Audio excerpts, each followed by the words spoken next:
আপনি তো বড়লি খেলেন, আমাদের রেস্টুরেন্টের বড়লি কেমন লেগেছে? পার্শে কেমন লাগতেছে ক?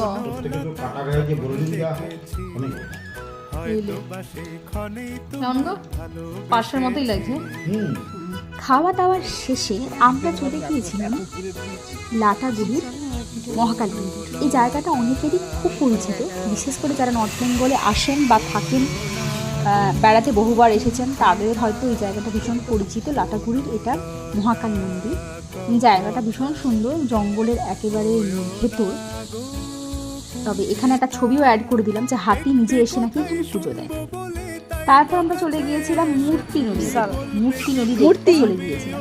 কি সুন্দর এই গরুগুলো ওই পার থেকে এপার জল পেরিয়ে আসছে।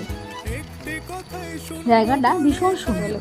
আসলে নদী মানেই সুন্দর, নদী পাহাড় জঙ্গল সব যখন একসাথে একাকার হয়ে যায় জায়গাটা কিন্তু অসাধারণ দেখতে লাগে। ঠিক সেরকমই একটা সুন্দর অনুভূতি আমরা পেলাম এই মূর্তি নদী দেখতে এসে।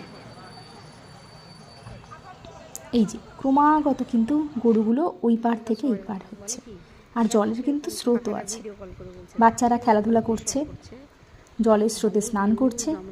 আর তারপরে আমরা ডাব, একদম হেলদি অ্যান্ড টেস্টি ডাব, ওখানকার ডাবের জল তো শেষ করতে পারলাম না, এত পরিমাণ জল ছিল।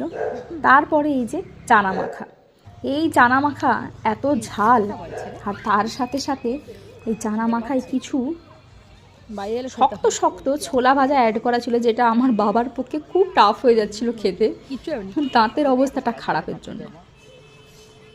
মূর্তি নদীর ধারে খানিকক্ষণ ইয়ার্কি ফাজলামি করার পর ফিরে এলাম বাসার পথে। আজকের ব্লগটা এতটাই, টাটা।